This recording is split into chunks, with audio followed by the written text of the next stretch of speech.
Hello friends, आज हम बात करेंगे डीएलएड सेकेंड सेमेस्टर के बारे में। दोस्तों, आज का हमारा जो विषय है वह है सामाजिक अध्ययन। ठीक है, इस विषय पर दोस्तों मेरा पहला वीडियो है।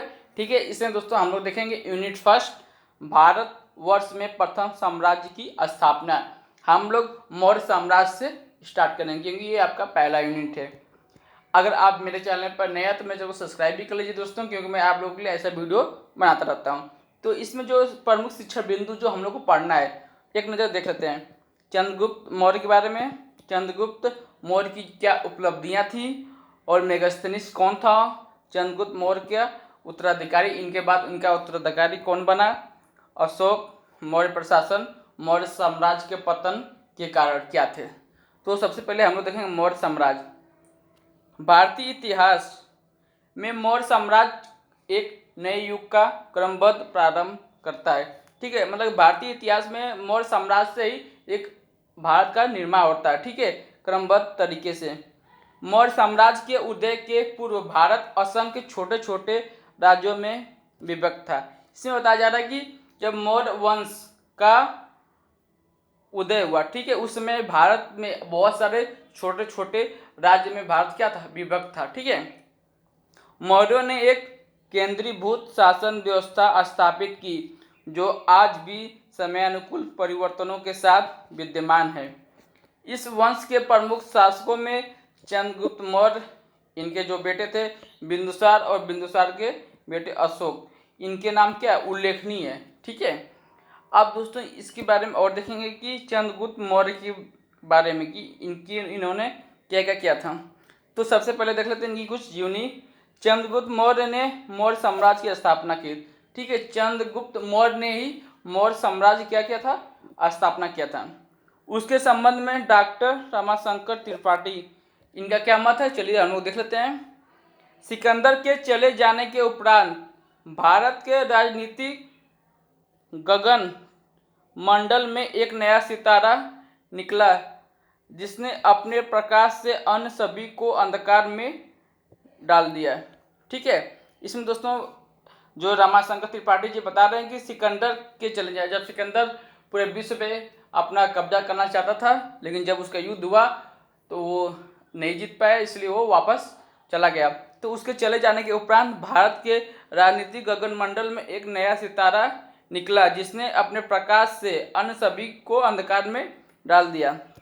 इसके बाद दोस्तों और देखेंगे, इतिहासकारों के अनुसार चंद्रगुप्त का जन्म लगभग 345 ईसा पूर्व था। ठीक है, मतलब कि जब आपका ईसा पूर्व है उससे पहले था।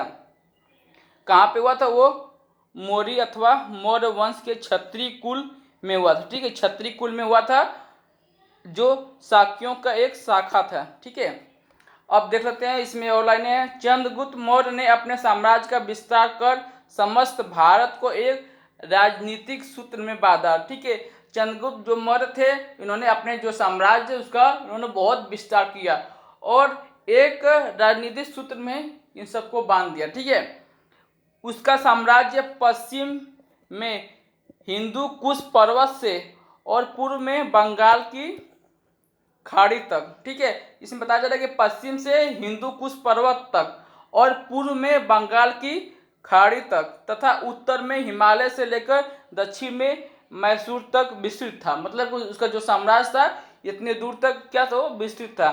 चंद्रगुप्त के विषय में जानने का मुख्य स्रोत कौटिल्य का अर्थशास्त्र। ठीक है, जो चाणक्य थे, चाणक्य कौटिल्य थे, उनका जो एक किताब लिखे थे, कौन सा, अर्थशास्त्र। ठीक है, और जो मेगास्थनीज था, सेल्यूकस का दूत था, उन्होंने एक पुस्तक लिखी थी इंडिका। ठीक है, इंडिका नाम है। इन्हीं दोनों पुस्तक से ये आप लोगों को जानकारी मिलती है। अब देखेंगे चंद्रगुप्त की उपलब्धियां। चंद्रगुप्त ने अपने समय में क्या क्या उपलब्धियां प्राप्त किया था उसके बारे में हम लोग देखेंगे। चंद्रगुप्त तथा चाणक्य एक विशाल एवं संगठित केंद्रीय भूल साम्राज्य की स्थापना करना चाहते थे। ठीक है, जो चंद्रगुप्त थे और उनके जो गुरु थे चाणक्य, इन दोनों ने मिलकर एक संगठित केंद्रीय साम्राज्य की स्थापना करना चाहते थे। अपनी इस योजना को कार्यान्वित करने के लिए चंद्रगुप्त ने निम्नलिखित प्रदेशों पर विजय किया। ठीक है। जो चंद्रगुप्त ने निम्नलिखित प्रदेशों पर विजय प्राप्त किया, चलिए हम लोग देख लेते हैं कौन कौन से हैं। पहला है पंजाब पर विजय। चंद्रगुप्त ने अपनी विजय पंजाब से आरंभ किया, ठीक है। सबसे पहले चंद्रगुप्त ने अपना जो विजय का प्रारंभ कहाँ से किया, वो पंजाब से स्टार्ट किया। पंजाब को अपने अधिकार में करने के उपरांत सिकंदर भारत से चला गया, ठीक है। जब इन्होंने पंजाब पर अपना अधिकार कर लिया तो सिकंदर क्या हुआ, वो भारत से चला गया। उसकी मृत्यु के उपरांत भारतीयों ने यवनों के विरुद्ध विप्लव प्रारंभ कर दिया और यूनानियों को पंजाब से बाहर निष्कासित करना आरंभ किया गया, ठीक है। जब आपका सिकंदर भारत से वापस चला गया तो उस समय भारत में जो यूनानी थे उन लोगों को बाहर निकालने का प्रारंभ शुरू हो गया था। और 316 ईस्वी पूर्व में चंद्रगुप्त जो मौर्य थे उन्होंने पूरे पंजाब पर अपना आधिपत्य मतलब अपना अधिकार स्थापित कर लिया, ठीक है। पंजाब पे उन्होंने विजय प्राप्त कर ली। अब देखते हैं सेकेंड, मगध पर विजय। अब चंद्रगुप्त ने नंदों का विनाश कर मगध साम्राज्य पर अपना प्रभुत्व स्थापित करने के लिए पूर्व की ओर प्रस्थान कर दिया, ठीक है।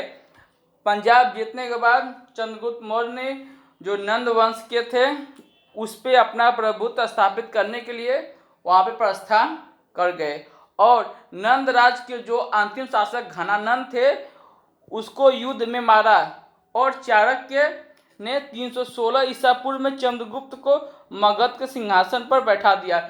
जो मगध का सिंहासन था वहाँ पे कब 316 ईसा पूर्व में चंद्रगुप्त को सिंहासन पर बैठा दिया गया। अब देखते हैं मलय केतु के विरुद्ध का दमन, ठीक है। मगध पर विजय प्राप्त करने के पूर्व ही चंद्रगुप्त ने प्रवर्तक, ठीक है, के साथ मैत्री कर ली। जो प्रवर्तक थे उसके साथ मैत्री मतलब मित्रता कर ली, जो हिमालय पर्वत के कुछ जिलों में शासन कर रहा था, ठीक है। जो हिमालय पर्वत है उसके कुछ एरिया में, ठीक है, कुछ जिलों में वो शासन कर रहा था।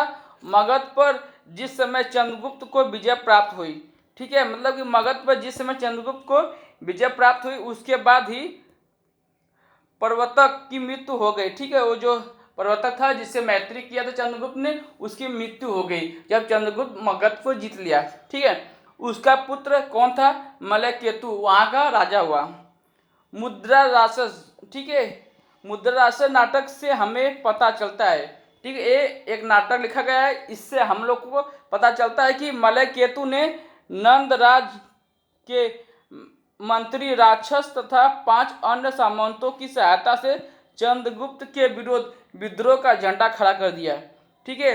जो कौन थे, वो मलय केतु। इन्होंने जो नंदराज के मंत्री राक्षस थे तथा 5 अन्य सामंतों की सहायता से चंद्रगुप्त के विरुद्ध इन्होंने विद्रोह का झंडा खड़ा कर दिया। परंतु चंद्रगुप्त के मंत्री चाणक्य ने अपनी कूटनीति द्वारा विपक्षियों के फूट उत्पन्न कर दिए, ठीक है। जो चाणक्य थे इन्होंने अपनी कूटनीति के द्वारा उसके जो विपक्ष थे उसमें इन्होंने फूट उत्पन्न कर दिया, मतलब फूट डाल दिया। और देखते हैं मलय केतु ने विवश होकर चंद्रगुप्त की अधीनता को स्वीकार कर लिया, ठीक है। और अंत में क्या हुआ, मलय केतु विवश होकर, ठीक है, चंद्रगुप्त की अधीनता उन्होंने स्वीकार कर लिया। अब देखते हैं दक्षिण भारत पर विजय। उत्तरी भारत पर विजय प्राप्त करने के उपरांत चंद्रगुप्त ने दक्षिण भारत पर भी अपना विजय पटाखा फहराने का साहस किया, ठीक है। चंद्रगुप्त मौर्य ने उत्तर में तो विजय प्राप्त कर ली, तो इन्होंने दक्षिण में भी विजय प्राप्त करने के लिए इन्होंने साहस दिखाया। और महाक्षत्रप जो रुद्रदामन थे इन्होंने जूनागढ़ में एक अभिलेख से लिखा था, ठीक है। तो इनका जो जूनागढ़ में अभिलेख है उससे पता चलता है कि सौराष्ट्र पर किसका था, चंद्रगुप्त जो मौर्य थे उनका अधिकार था, ठीक है। यहाँ तक स्पष्ट हो गया। संभवतः 303 ईसा पूर्व में मालवा उसके अधिकार में, ठीक है। 303 ईसा पूर्व में जो मालवा का क्षेत्र था वो उसके अधिकार में आया था, ठीक है। और पुष्यगुप्त वैश्य राष्ट्रीय वहाँ के प्रबंध के लिए नियुक्त किया गया था, ठीक है। इसमें बताया जा रहा है कि जो पुष्यगुप्त वैश्य थे वहाँ पे वो राष्ट्रीय प्रबंधन के लिए नियुक्त किया गया था। इसमें दोस्तों और देखते हैं जो सुदर्शन झील है, ठीक है, इसका निर्माण करवाया था किसने, चंद्रगुप्त मौर्य ने। इससे यह निश्चित है कि मालवा तथा काठियावाड़ उसके राज्य के अंतर्गत थे। यहाँ तक दोस्तों स्पष्ट होता है। अब देखते हैं सेल्यूकस के साथ संघर्ष। ठीक है, जो सेल्यूकस निकेटर था उसके साथ जो संघर्ष चंद्रगुप्त का था उसके बारे में देखना है। चंद्रगुप्त का अंतिम संघर्ष सिकंदर के जो सेनापति सेल्यूकस के साथ हुआ। 305 ईसा पूर्व में सेल्यूकस ने भारत पर आक्रमण कर दिया। 305 ईसा पूर्व है, इस समय सेल्यूकस ने कहाँ पे, उसने भारत के ऊपर आक्रमण कर दिया। ठीक है, मतलब कि युद्ध में सेल्यूकस को विफलता का आलिंगन करना पड़ा, मतलब कि वो विजय प्राप्त नहीं कर पाया। ठीक है, विफल हो गया और जय लक्ष्मी चंद्रगुप्त को ही प्राप्त हुई। ठीक है, मतलब कि चंद्रगुप्त और विजय में जीत लिया। अतः सेल्यूकस संधि करने के लिए विवश हो गया। तो जब सेल्यूकस हार गया तो वो संधि करने के लिए चंद्रगुप्त के साथ क्या हो गया, विवश हो गया। इस संधि में जो कितने शर्तें थे, 4 शर्तें थे। चलिए उन 4 शर्तों को हम लोग देखेंगे। पहला है वर्तमान जो अफगानिस्तान तथा जो बलूचिस्तान का संपूर्ण क्षेत्र है, ठीक है, जो खैबर दर्रे से हिंदू कुश पर्वत तक फैला था। उस समय की बात हो रही है कि खैबर दर्रे से हिंदू कुश जो पर्वत है वहाँ तक फैला था। पहला संधि में ये बात हुई थी। ठीक है, सेल्यूकस ने चंद्रगुप्त को दे दिया जो पूरा एरिया था अफगानिस्तान से लेकर बलूचिस्तान जो वर्तमान समय का है, ये सब चंद्रगुप्त को सेल्यूकस ने दे दिया। अब सेकेंड पॉइंट है, सेल्यूकस ने अपनी कन्या का विवाह चंद्रगुप्त के साथ कर दिया। ठीक है, जो सेल्यूकस की एक पुत्री थी, इसने अपना विवाह किसके साथ, सॉरी दोस्तों, इसने अपनी बेटी का विवाह चंद्रगुप्त मौर्य के साथ कर दिया था। ठीक है, एलना जिसका नाम था। और इसमें देख लेते हैं, चंद्रगुप्त ने 500 हाथी उपहार के रूप में सेल्यूकस को दे दिए। ठीक है, जो चंद्रगुप्त मौर्य थे इन्होंने 500 हाथी उपहार के रूप में सेल्यूकस जो थे इनको इन्होंने दे दिया था। और चौथा पॉइंट है, दूत विनिमय हुआ जिसके फलस्वरूप यूनानी राजदूत मेगास्थनीज पाटलिपुत्र आया। जो यूनानी राजदूत था कौन था, वो मेगास्थनीज था। इसने कहाँ पे आया, पाटलिपुत्र आया।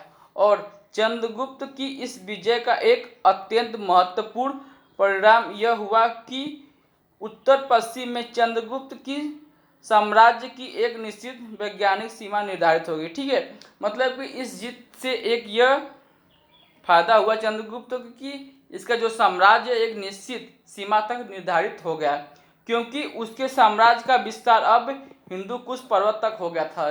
ठीक है, जो आज के अफगानिस्तान के क्षेत्र में पड़ता है। और देखेंगे मेगास्थनीज के बारे में देख लेते हैं। मेगास्थनीज कौन था। ठीक है, तो मेगास्थनीज सेल्यूकस निकेटर का राजदूत था जिसने चंद्रगुप्त के दरबार में उसको भेजा था। चलिए देखते हैं। मेगास्थनीज के अनुसार पाटलिपुत्र भारत का सबसे बड़ा नगर था। ठीक है, नगर जो शहर था, जो मेगास्थनीज के अनुसार इन्होंने जो अपनी बात इंडिका पुस्तक में लिखी उसके अनुसार, ठीक है, सबसे बड़ा जो नगर था कौन सा था, वो पाटलिपुत्र था। यह गंगा एवं सोन नदी के तट पर बसा था। ठीक है, जो गंगा और सोन नदी है इसी के तट पर ये जो पाटलिपुत्र नगर बसा था। यह नगर 9.5 मील लंबी तथा 1.25 मील चौड़ी थी। ठीक है, और उसमें लिखा है कि चंद्रगुप्त के राजभवन पाटलिपुत्र नगर में बने हुए थे। जो चंद्रगुप्त हैं इनके जो राजभवन है वो पाटलिपुत्र में ही बने हुए थे। राजभवनों के चारों ओर सुंदर उद्यान तथा सरोवर थे। ठीक है, मतलब बाग बगीचे और वहाँ की जो प्राकृतिक दृश्य थी बहुत ही अच्छी थी। पाटलिपुत्र की शासन व्यवस्था के बारे में लिखा है। ठीक है, जो पाटलिपुत्र की शासन व्यवस्था वहाँ कैसी थी उसके बारे में इन्होंने कुछ शब्द लिखे हैं। चलिए इसको हम लोग देखते हैं कि नगर का प्रबंध 30 सभासदों की एक समिति द्वारा होता है। ठीक है, जो नगर का प्रबंध 30 सभासदों की एक समिति के द्वारा होता है। यह समिति 6 उप समितियों में विभक्त थी। ठीक है, जो समिति थी 6 उप समितियों में विभक्त थी। प्रत्येक उप समिति में 5 सदस्य होते थे। ठीक है, एक जो प्रत्येक उप समिति थी इसमें 5 सदस्य होते थे, 6 उप समितियों में विभक्त थी। और दोस्तों देखते हैं, प्रत्येक समिति अलग अलग कार्य करती थी। ठीक है, हर एक समिति का अलग अलग कार्य होता था। पहली समिति कला कौशल, दूसरी विदेशियों का देखभाल, तीसरी जन्म मरण का हिसाब, चौथी व्यापार का प्रबंध, पांचवी, व्यापारियों की वस्तुओं के क्रय और विक्रय जो क्षति थी अथवा जो चुंगी की वसूली होती थी, ठीक है, टैक्स। सामूहिक रूप से नगर की समितियों के सदस्य नगर की सुव्यवस्था के लिए उत्तरदायी होते थे, ठीक है। अब देखते हैं दोस्तों मौर्य प्रशासन, ठीक है। तो दोस्तों इसको हम लोग नेक्स्ट वीडियो में देखेंगे, मौर्य प्रशासन कैसा था उसके बारे में जिक्र करेंगे। तो ये वीडियो दोस्तों मैं यहीं पे कंप्लीट करता हूँ। आपको दोस्तों मेरे वीडियो कैसा लगा कमेंट करके जरूर बताइएगा। चैनल पर नया चैनल को सब्सक्राइब भी कर लीजिएगा। धन्यवाद।